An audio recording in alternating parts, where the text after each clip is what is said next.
What's up, guys, and welcome back to Tech Plant. Today we are unhinged and crazy. We're going to be talking about some controversial topics involving the Monstera deliciosa. Not the plain boring green one, but the more controversial, ugly, disgusting, inferior, V2 tissue cultured, Pythium infected loser Thai constellation. We're going to talk about this guy today because I keep seeing all kinds of crazy things online. Lots of conspiracy theories. I'm a conspiracy theorist, and even I'm not buying them. So let's check it out. Alright, so this plant right here, this is the V2, the infected with Pythium one, the crazy one.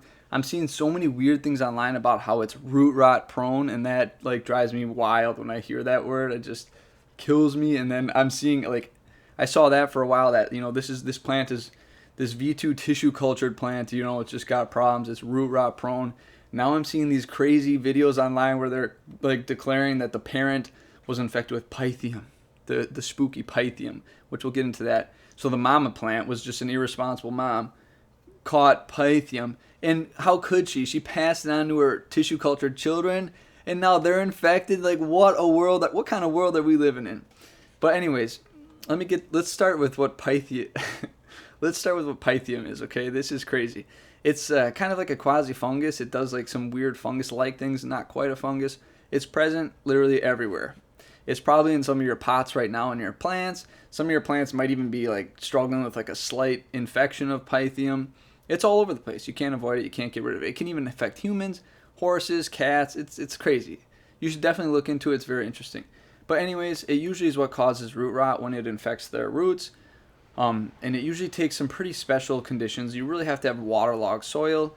You gotta either like start damaging the roots a little bit, and it can really take hold, and it can kill plants, especially young plants. And that's a very important theme that we need to focus on, is young plants. So we'll get more into that, but it can totally kill off seedlings and stuff like that. In fact, it's a huge problem in nurseries, greenhouses, even just in farming in general. You can have a bunch of seedlings, get too much rain, waterlogged, Pythium can go crazy and kill a bunch of plants. So that's what Pythium is. I suggest looking it up. It's always good to read this for yourself. You're going to ask me what my sources are. Well, this was revealed to me in a dream, and that's all you're going to get. So I highly suggest that you actually look this stuff up, because it's always fun to educate yourself on these topics. But anyways, that's enough of the Pythium, and I'll put it in the description so you can Google it. Let's get more to that whole theory, because I kind of been making a joke out of it, but this can be a long ramble. Like I said, I'm unhinged about this, and it's been driving me crazy, which is why I'm making this video. But anyways, I don't know how much you know about the Thai constellation. Right now, the prices are like not bottoming out yet, but they will. Soon these are going to be really cheap, and that's a whole nother topic we'll get to. This can be a lot of talking head here. If you don't like this, I suggest you click off, because it's going to be probably another 5-6 minutes of this. But anyways, tissue culture is how almost like every plant makes it to a nursery and in your house. It's how we mass produce plants. They take a mother plant, they take tissue from it, and then they're able to multiply this in tons of plantlets. They do it in a jar, and it's in a fluid. Honestly, I'll give a shout out to a YouTube channel, I think Plants in Jars. I think that's it. She has a really cool instructional video how to do this stuff at home. But anyways, you basically take a glass jar, you give it this like special solution. It's like the perfect solution, and these plants will multiply with hormones. And you can take a cool plant like Thai Constellation, which is like a mutation, and multiply it really quickly and make it for sale. And that's what's happened. So these plants used to be hundreds of dollars, and now they're like $75, and you can find them in like Walmarts practically. Like, we're getting to that point. So that's another key theme that we'll address later. Now that we kind of have a little like chaotic precursor there, I'm going fast because there's a lot to cover, and it's kind of boring, but not. But anyways, the theory is the theory that I'm seeing online now in videos. People are talking about this. I see it in the Facebook groups, which is driving me crazy. Is there was a mother plant that a lab wanted to TC. It had Pythium, right? It was infected with Pythium, and they TC'd it, and so all the babies now have Pythium. It's not like a venereal disease, which is why I don't know why they're treating it like that. But when you do tissue culture, this is why I'm not buying this for like 1 second, because usually when you do tissue culture, if you know anything about it, or if you read about it soon, you'll find out that the biggest problem with tissue culture is you can have these flasks that you put all the plantlets in, and if you didn't sanitize well enough, you didn't clean well enough, a fungus, a bacteria, a virus, anything but sterile plant tissue will multiply really quick and kill your plants, right? So if there's Pythium present in that flask, it should just mutilate that plant very quickly. Like, it's not like it can just like hang out, right? And especially with this whole theory, because it's like people get these plants in their home and suddenly Pythium strikes and they lose their plant. Like, that seems highly improbable to me, that it's just like waiting until that exact moment to strike and kill, right? If it's going to cause problems, it's going to be in tissue culture, and a lot of these huge labs that do millions of plants a year have protocols set up where they really sterilize this tissue and they work from that. And so I just highly doubt that there's this like infected Pythium, because it really affects roots. It's not, I don't think, from the limited research I've seen, it's not like it's like hiding inside the plant somewhere. Like, usually it's attacking roots, multiplying like near the roots and doing its whole thing at the root level, right? At least the root rot causing one. So I think I got that cleared away here with like the whole tissue culture. So that's one of the crazy theories I've been seeing about this plant that's been driving me nuts. So I'm going to rule that as like, there's obviously always a chance I'm wrong. Actually, there's always a great chance I'm wrong, so do your own research, but I don't think that's possible. Not with the way tissue culture works, and not with the way that these plants are making it into people's homes untouched until they get to your house, right? So let's move on to what I think it is. Maybe let's just establish like root rot prone. That's like such a weird thing to me. Like, sure, maybe they tissue cultured one bad plant. I don't even want to say that, because most tissue culture labs are dealing with like, we're not talking like some guy's basement who makes like 20 plants. We're talking thousands and thousands of plants. Like, these Thai constellations are available across the entire United States. There's thousands of them. This isn't like a cheap operation. So these are done by highly skilled labs, and I highly doubt they're selecting some like really weak mother plant to take the cuttings from, right? That seems just so weird to me, but whatever. So there's always that chance that yes, there could be some like genetic issue with the mother plant, that it's more prone to root rot. But again, root rot is caused by like Pythium or other bacteria. It's not like plants just like, oh, I get root rot sometimes, right? It's usually brought in by your environment. Like, you are causing the root rot because you're doing something wrong, right? I mean, the plants that I lose to root rot is because I overwater them or I put them in a crappy substrate. Like, it's my fault. It's not that the plant's prone to root rot, right? It's I stuck it in a really poor situation and it perished. Like, it's my fault. But anyways, I think we've kind of addressed the whole prone to root rot, because that drives me crazy. I think it's dumb. So let's get to why I think this is my theories, again, revealed to me in a dream. Those are my sources. From what I've seen with these Thai constellations, usually, my legs are killing me here. Usually these plants are coming with this many leaves, right? If you're lucky, you get 4 leaves. These are big, by the way. I'll put some footage on the screen. You can see what these looked like when I first bought it. It was pretty big, and it was already in a greenhouse hardening off in a nursery. Actually, Silver Chrome Gardens is where I got mine. So mine had a pretty good chance already, because it was already hardened off and I wasn't worried about it. And I've overwatered this a few times and it's done fine. So that's why I'm kind of like disagreeing, but whatever. Anyways, if you've seen some of the other ones that some of these influencers are showing that die off, they're very little. I mean, we're talking a plantlet like this tall, 2 to 3 leaves. And I'll put some footage again of the Monstera I grew from seed, because you can see like what a seedling really is.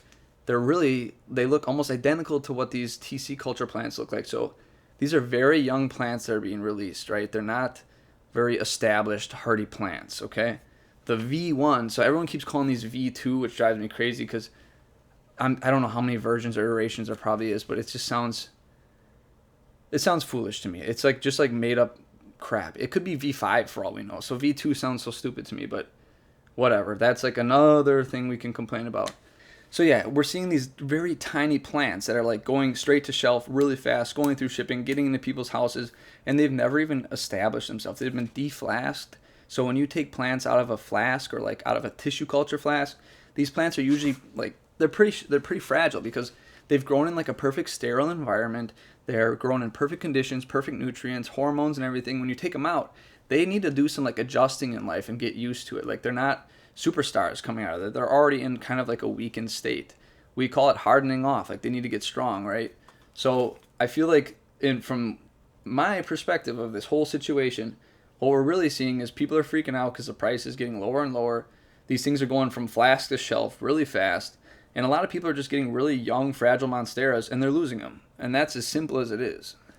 So I don't think the V2, this little nasty V2, look at it, gross V2, is any weaker or is infected with anything.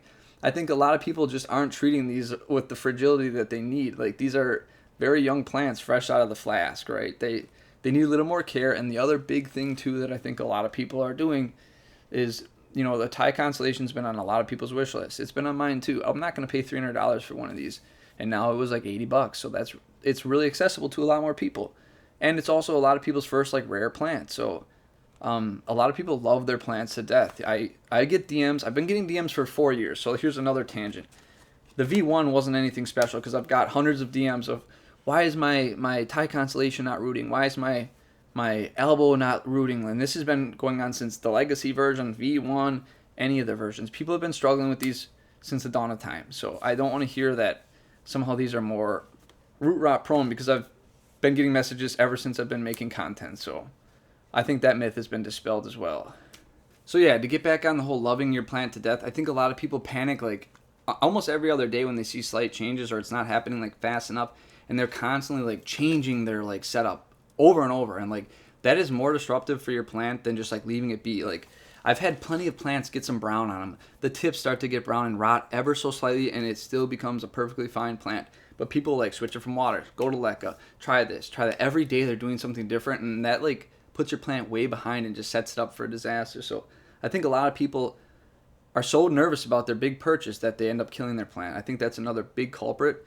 But I guess to sum like all this stuff up, I think you're totally fine. Like, and again, I can always be wrong. I'm wrong a million times, but I think you're fine getting a V2 if you want to.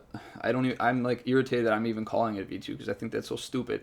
I think you're totally fine buying one of these cheaper Thai Constellations. If you're a little nervous, look for one that's a little bit bigger. There are some places that have grown them out a little bit more. Some bigger nurseries where they've gotten a few more leaves, and I think they're ready to go. Another thing is Monsteras can handle such dry conditions. I promise you, you will never kill a Monstera by not watering it. I have not watered Monsteras for over a month or two, and they still bounce back every time I give them water. So I think majority of people are just freaking out watering them too often. So just slow down on the water and give it some light, and it will be fine. I think that's the key. Just relax and don't listen to the hype. I swear the hype too of like V2s are fragile, prone to root rot. That's like getting people so like nuts that they're like loving it to death because they're like so fearful of like the Pythium scare, the big Pythium scare of 2023. It almost got my plant back then, but whatever. Anyways, I think you're totally fine with these V2 plants, and I wouldn't worry about it or like fall into this crazy hype. That's just my like take on it. And another like final thing is something I'm seeing in a lot of these videos too is it's like why the Tycon will never be cheap. I hate videos. Every influencer, I'm sure I've probably done this in the past, and I guess I'm going to say I've learned from that. It's so dumb to ever say, maybe I haven't, I don't know, because I've just slowly watched plants become cheaper. Anyone who says that this plant's never going to get cheaper, they're always somebody selling plants. Like, one lesson I've learned in life, and it's pervasive through every aspect, is anytime there's money involved, like, don't believe anyone, because it's always about the money. It's always about the money. Anyone selling plants who's like, these are never going to get cheaper. Yeah, of course. They want you to buy it now before it becomes cheaper. Or investment plants. Like, yeah. These things, I promise you, will get much cheaper. They've gone from $500 to $300 to $200 to $100. Now we're at like $75. And people are still going like, they're never going to be a cheap plant. Like, ooh, that drives me crazy. Look at the Oblique. You can get an Oblique for like $25 now. Like, that's how pathetic it's gotten. Like, it's so funny. That was a couple $1,000 plant. The Spirit of Sancti, that thing used to be thousands of bucks. Now we're seeing them on an Ecogenera for $130. This plant will never be cheaper. It's such a lie. Don't ever listen to anyone that says that. Plants multiply. It's literally like their life goal. So they will always get cheaper. Look at Monstera elbows. You can pick them up in like a Facebook group for like $25 a cutting now. Again, another $500 something plant for $25. Like, and all throughout the last couple of years, everyone's like, these are unicorn plants, never getting cheaper. Invest, baby, invest. And all the people telling you this are people selling those plants. If someone's selling you something, don't believe anything they ever say. But guys, check out my cool merch. I'm selling. No, just kidding. But seriously, like, it drives me crazy. Hopefully this unhinged rant isn't boring. Maybe it's fun. I don't know.